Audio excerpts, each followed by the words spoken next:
would refer you to CENTCOM for some more info on that.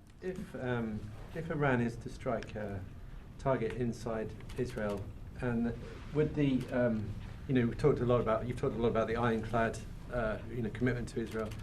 Would the Pentagon be obliged to join in to respond? Yeah, I'm not going to get into hypotheticals. Again, I've highlighted our ironclad commitment to Israel's security. And then on a different topic, Monday's the anniversary of the start of the Sudan civil war. Do you have any observations on that conflict?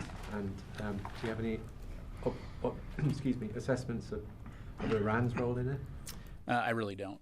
Again, I will take that question for you because I know you had a question on that. Let me go to Ann and I'll come to Tony. So on JLOTS, there are a lot of aid trucks being allowed into Gaza. Is there any point where JLOTS would not be deployed because you feel like the ground routes are sufficient? And then I just want to try again, if there is an attack on Israel from Iran, can we expect a U.S. military response? Again, not going to get into hypotheticals, Ann. I've underscored our commitment to Israel's security. In terms of would JLOTS still be needed if there's increased aid on the ground? At this point, we have a mission, we have a task that we've been assigned, which is to implement JLOTS to help increase the flow of humanitarian assistance into Gaza. And so we're going to continue to stay focused on executing that mission. And we'll keep you updated if anything changes. There's no point at which you have to commit to actually building it. As far as you know, it's a clear timeline. You're just moving ahead.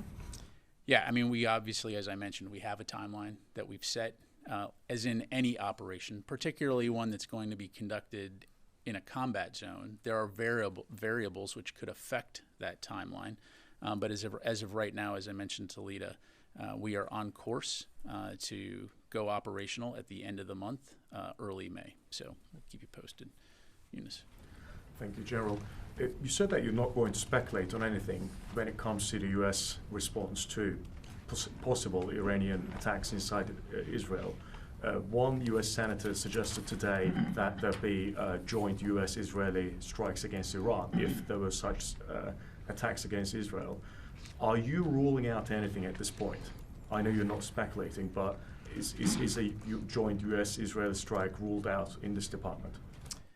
Look, from the very beginning of this conflict, the Department of Defense established two key objectives, among four, which I've discussed before. But two of those objectives have been to protect our forces and our citizens in the region, as well as support Israel's inherent right to self-defense. And so that hasn't changed. And so as we monitor potential threats and as we we'll continue to take appropriate steps to include any necessary force protection measures if our forces are threatened. But when it comes to speculating on when and if Iran may attack Israel, again, I'm just not going to get into speculating or discuss intelligence. And again, I'll just underscore what I said, that our commitment to Israel's security is ironclad. One quick follow-up, if I may. If Iran attacked Israel, would that be considered an escalation or retaliation by the DoD?